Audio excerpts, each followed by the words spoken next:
Hello everyone. Database management system के part 3 video में आप सभी का स्वागत है। इस वीडियो में हम लोग बात करने वाले हैं डीबीएमएस के कुछ और एडवांटेज के बारे में। आइए देखते हैं कि डीबीएमएस में ऐसे क्या क्या एडवांटेज हैं जो कि हम कह सकते हैं कि डीबीएमएस में ये इसको बिल्कुल अलग बनाते हैं, और कुछ ऐसे फीचर्स हैं जो बड़े ही अच्छे हैं और हमारे काम के होते हैं। तो database management system offer numerous advantage over traditional file system for storing and managing data।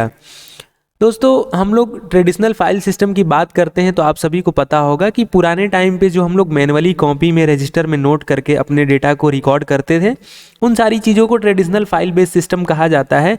और अगर ये नए डेटाबेस या एडवांस डेटाबेस मैनेजमेंट सिस्टम की बात करें तो इस टाइम में हमारे पास इसी के लिए एक सॉफ्टवेयर प्रोवाइड कर दिया गया है, जिस सॉफ्टवेयर पे हम अपने बहुत सारे टास्क को परफॉर्म करते हैं। DBMS enforce data integrity rules ensuring data accuracy and consistency across the entire database. हमारा मेन जो पर्पज होता है डीबीएमएस में कि हमारा डेटा की इंटीग्रिटी लॉस ना हो, हमारा डेटा एक्यूरेट हो और कंसिस्टेंसी हमेशा मेंटेन रहे। जिस स्पीड से, जिस फ्लो के साथ हमारा डेटा स्टार्टिंग में रिसीव या हम अगर कहीं पे शेयर कर रहे हैं या फेच हो रहा है, उसी स्पीड के साथ जब तक हमारा डेटा ख़त्म ना हो जाए या एंड ना हो जाए, तब तक वो हमारा डीबीएमएस में काम करता रहे। नेक्स्ट हमारे पास जो एडवांटेज आता है वो है डेटा डिक्शनरी का। अब डेटा डिक्शनरी की हम बात करें तो डेटा डिक्शनरी क्या करता है? Data dictionary define data type. हमारे पास जो भी हम ऑरेकिल में अपने रिकॉर्ड को इंसर्ट करते हैं तो जितने भी फील्ड या कॉलम बनाते हैं उसका हम लोग एक डेटा टाइप देते हैं। जैसे आप लोगों ने सी लैंग्वेज में पढ़ा होगा कि बहुत सारे हमारे पास डेटा टाइप होते हैं, ऐसे ही यहाँ पे भी नंबर टाइप के, कैरेक्टर टाइप के, डेट एंड टाइम टाइप के बहुत सारे डेटा टाइप होते हैं। तो data dictionary define data type constraint and relationship between table. Constraint का मतलब यहाँ पे कंडीशन से है कि मैंने कोई स्पेसिफिक कंडीशन अपने रिकॉर्ड में लगा दिया, अगर वो कंडीशन मीट होगी तभी हम उस रिकॉर्ड को इंसर्ट कर पाएंगे या जो भी टास्क हम कराना चाहते हैं करा पाएंगे। जैसे एग्जांपल के लिए समझिए कि हमने एक कॉलम बनाया एम्प्लॉय आईडी नाम से। अगर एम्प्लॉय नाम का हमारे पास कोई टेबल है और एम्प्लॉय आईडी नाम से उसका एट्रीब्यूट या कॉलम है, तो हमने क्या किया कि लगा दिया कि इस कॉलम की वैल्यू जो हो नॉट नल हो। उसमें क्या मतलब कि इस कॉलम की वैल्यू नल नहीं हो सकती है।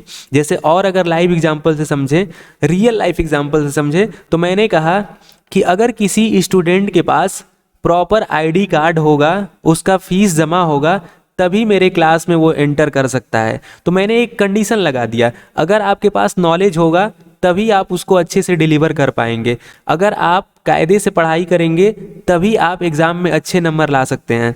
तो कहने का मतलब कंस्ट्रेंट या कंडीशन लगाने का पर्पज ये होता है कि हम कुछ स्पेसिफिक कंडीशन के बारे में बात करते हैं कि हमारे इस रिकॉर्ड में या टेबल में इस टाइप की स्पेसिफिक कंडीशन मीट हो, जिससे हम अपने रिकॉर्ड को और यूनिक और इन्हेंस मैनर में इंसर्ट करते हैं या जो भी टास्क हम परफॉर्म करना चाहते हैं करते हैं। एंड रिलेशनशिप बिटवीन टेबल, हम सभी को पता है कि टेबल में कुछ ना कुछ रिलेशन होता है। रिलेशन का मतलब यहाँ पे ये है कि जब किसी एक स्टूडेंट नाम के टेबल को आप बनाते हैं तो उसमें student ID, student address, student roll number, student course, तो ये सारे जितने एट्रीब्यूट दिख रहे हैं कहीं ना कहीं डायरेक्टली किससे रिलेटेड है? स्टूडेंट से रिलेटेड है। तो हर एक टेबल, हर एक फील्ड, हर एक रिकॉर्ड, हर एक कॉलम किसी न किसी से रिलेटेड होता है। इसी को यहाँ पे बताया गया है कि इसका एक रिलेशनशिप होता है हर टेबल और हर रिकॉर्ड के बीच में। प्रिवेंटिंग डेटा इनकंसिस्टेंसी, इन सारे एडवांटेज की वजह से हमारा डेटा इनकंसिस्टेंट नहीं होता है। कंसिस्टेंटी के साथ जो भी हम उसमें रिकॉर्ड को इंसर्ट करना चाहें या इसके अलावा जो भी हम टास्क को परफॉर्म करना चाहें कर पाते हैं। तो डेटा डिक्शनरी का मतलब यहाँ पे ये है, जैसे हम अपने रियल लाइफ में समझते हैं कि डिक्शनरी क्या है, जिसमें कुछ वर्ड के, कुछ सेंटेंस के मीनिंग हो, कुछ प्रॉपर एक स्पेसिफिक नॉलेज के लिए अलग अलग टाइप की डिक्शनरी होती हैं। कुछ वर्ड मीनिंग की हैं, कुछ इकोनॉमिक्स डिक्शनरी होती हैं, गूगल की भी कोई डिक्शनरी है। तो जैसा काम, जिस टाइप की डिक्शनरी की हमें रिक्वायरमेंट होती है वैसे डिक्शनरी लेते हैं। तो डिक्शनरी एक हॉलिस्टिक पूरा एक बुक की तरह कवरेज है जहाँ पे हमारे उससे रिलेटेड डेटा रखे जाते हैं। तो डीबीएमएस में भी एक डेटा डिक्शनरी होती है जहाँ पे जिस रिकॉर्ड की हम बात करते हैं उसका डेटा टाइप क्या है, कंसेंट क्या है, उन सारे टेबल में रिलेशन क्या है, इन सारी चीज़ को रखा जाता है। नेक्स्ट हमारे पास जो एडवांटेज है डीबीएमएस में, बहुत ही इंपॉर्टेंट एडवांटेज है और आगे हम लोग इसको डिटेल में भी पढ़ेंगे। अभी के लिए बस आपको इतना याद रखना है कि एसिड नाम की कोई प्रॉपर्टी होती है जो कि हमें ये गारंटी देती है कि हमारा जो भी ट्रांजैक्शन है वो रिलायबल होगा, डेटा कंसिस्टेंटली रिसीव हो रहा होगा, even in case of the failure. अगर किसी केस में हमारा डेटा फेल हो जाता है, ट्रांजैक्शन फेल हो जाता है, तो भी हमें परेशान होने की ज़रूरत नहीं है कि कुछ रिकॉर्ड हो सकता है, कुछ डेटा में चेंजेज हो गए हों, किसी में नहीं हुआ होगा, ऐसी किसी टाइप की कोई प्रॉब्लम नहीं आती है। एसिड प्रॉपर्टी का नाम आपको याद रखना है हमेशा। ए का मतलब यहाँ पे एटॉमिसिटी, सी का मतलब कंसिस्टेंसी, आइसोलेशन, ड्यूरेबिलिटी, सारे कीवर्ड के नाम से ही उनके एडवांटेज आपको पता चल रहा होगा। इसमें ऐसा कॉन्सेप्ट होता है कि अगर ट्रांजैक्शन हो तो सक्सेसफुली हो, ना हो तो बिल्कुल भी ना हो। तो ऐसे इसको और डिटेल में एसिड प्रॉपर्टी को हम लोग आगे टॉपिक में पढ़ेंगे। अभी एडवांटेज में आपको इतना समझना है कि एसिड नाम की कोई प्रॉपर्टी होती है जो हमें गारंटी देती है कि हमारा जो भी ट्रांजैक्शन हो रहा है वो रिलायबल है। फेल्योर के भी केस में किसी तरीके का हमारे डेटा में कोई प्रॉब्लम नहीं आता है। इसके फुल फॉर्म की अगर बात किया जाए तो एटॉमिसिटी, कंसिस्टेंसी, आइसोलेशन और ड्यूरेबिलिटी होती है। नेक्स्ट अगर बात करें एडवांटेज की,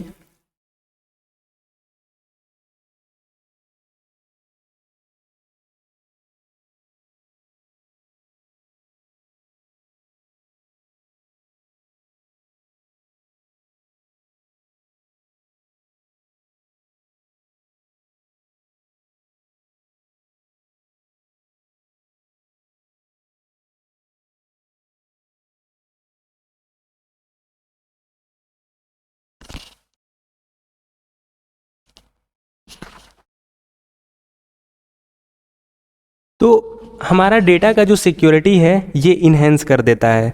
अब कैसे हमारा डेटा का सिक्योरिटी इन्हेंस होती है, ध्यान से देखिएगा। DBMS provide user authentication. User authentication का मतलब ये है कि जितने भी यूजर उसमें लॉगिन करेंगे वो ऑथेंटिकेटेड यूजर होंगे। जैसे हम अपने ईमेल को लॉगिन करते हैं तो हमारे पास एक आईडी होता है, एक पासवर्ड होता है। आज के टाइम में 2 स्टेप वेरिफिकेशन का कॉन्सेप्ट आ गया है। इसके अलावा आप बहुत सारे वेबसाइट में और बहुत सारे सर्वर पे देख रहे हैं कि, और मोबाइल की सिक्योरिटी की भी अगर बात किया जाए तो फिंगरप्रिंट रिकग्निशन, आइरिस स्कैन, बहुत सारे कॉन्सेप्ट आते जा रहे हैं, फेस रिकग्निशन। लेकिन जनरल अगर सिक्योरिटी की बात किया जाए तो एक यूजर नेम और पासवर्ड का कॉन्सेप्ट बहुत पहले से चला आ रहा है। नेक्स्ट हमारे पास है access control mechanism. Accessibility control की मैकेनिज्म हो, हम जिसको चाहें सिर्फ उसी को एक्सेसिबिलिटी प्रोवाइड कर पाएं, इसके अलावा किसी ऐसे यूजर को एक्सेसिबिलिटी ना प्रोवाइड किया जाए। जैसे मान लीजिए कि हम किसी रिकॉर्ड को इंसर्ट कर रहे हैं, सपोज करिए कि गूगल शीट में हमने कोई शीट बनाया, उसमें बहुत सारे बच्चे के मार्क्स को हमने इंटरनल मार्क, एक्सटर्नल मार्क को अपलोड कर दिया और उनको शेयर कर दिया। तो बच्चों को जब मैंने शेयर किया तो मैंने उसकी एक्सेसिबिलिटी कर दिया व्यू ऑनली, कि सिर्फ वो देख सकते हैं। जो उसका एडमिन है या जो फैकल्टी है वो उसमें किसी टाइप का कोई एडिट भी कर पाए। तो ऐसे कॉन्सेप्ट से हमें ये होता है कि जिसको जितनी प्रिविलेज देनी है उतना ही दिया जाए, एक्सेसिबिलिटी की कंट्रोल हो। ऐसा ना हो कि कोई भी उस लिंक से उसको एक्सेस करके उसमें किसी टाइप का कोई फर्दर चेंजेस कर दे। नेक्स्ट हमारे पास होता है data encryption to restrict unauthorize access. हम डेटा को इंक्रिप्ट कर देते हैं। आप सभी को इंक्रिप्शन डिक्रिप्शन का पता ही होगा कॉन्सेप्ट। इंक्रिप्शन का मतलब, इंक्रिप्शन और डिक्रिप्शन ये होता है कि किसी एक स्पेसिफिक पासवर्ड को या किसी एक स्पेसिफिक मैसेज को हम इंक्रिप्ट करके उसका फॉर्म चेंज कर देते हैं, जिसको देखने से ओरिजिनल वैल्यू नहीं पता चल पाती है, और जहां पे सेंड करना होता है वहां पे जाने के बाद फिर उसे डिक्रिप्ट कर दिया जाता है। And protect sensitive information. Purpose क्या होता है, हम अपने सेंसिटिव इंफॉर्मेशन को प्रोटेक्ट करना चाहते हैं। देखिए दोस्तों, डीबीएमएस की जब आप बात करते हैं तो सिर्फ एक यूजर के रिकॉर्ड तक हमारा पूरा डीबीएमएस लिमिटेड नहीं है। डेटा किसी टाइप का हो सकता है, किसी ई कॉमर्स के फाइनेंशियल डेटा का रिकॉर्ड हो सकता है, कोई डिफेंस का डेटा हो सकता है, आपके डिस्ट्रिक्ट एडमिनिस्ट्रेशन का डेटा हो सकता है। बहुत सारे क्रिटिकल और सेंसिटिव डेटा हो सकते हैं जिसका लीक होना किसी भी तरीके से आपके ऑर्गेनाइजेशन, इंस्टीट्यूशन और कंपनी के लिए बेनिफिशियल नहीं होगा। तो हम हमेशा चाहते हैं कि हमारा सेंसिटिव इंफॉर्मेशन प्रोटेक्टेड मोड में रहे। Audit trail, track user activity and data modification.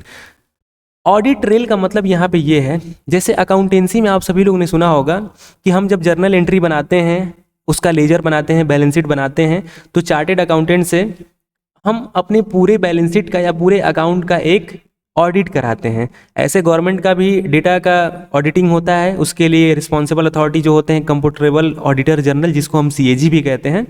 तो हर एक कंपनी का ऐसे ही डेटाबेस में भी ऑडिटिंग प्रोसेस किया जाता है, जिसको ऑडिटिंग ट्रेल कहा जाता है, जिससे ये पता चल पाए कि कौन सा यूजर ने कौन सी एक्टिविटी कब कब क्या किया है, कितने डेटा में मॉडिफिकेशन हुआ है, कब उसकी चेंजेस किया गया है, कोई नया रिकॉर्ड तो इंसर्ट नहीं किया गया है। इन सारी चीज़ों को हम लोग करते हैं। इससे फ़ायदा ये होता है कि अकाउंटेबिलिटी, जवाबदेही इसकी इन्हेंस होती है। आइडेंटिफाइंग पोटेंशियल सिक्योरिटी ब्रीच, अगर जब हमें एक्टिविटी देखने को मिल जाएगा तो हम पोटेंशियल सिक्योरिटी ब्रीच को भी पता कर पाएंगे कि क्या किसी तरीके का हमारे वेबसाइट में, हमारे डेटाबेस में थ्रेट तो नहीं है, किसी तरीके का कोई डेटा लीक होने की कोई चांसेस तो नहीं है।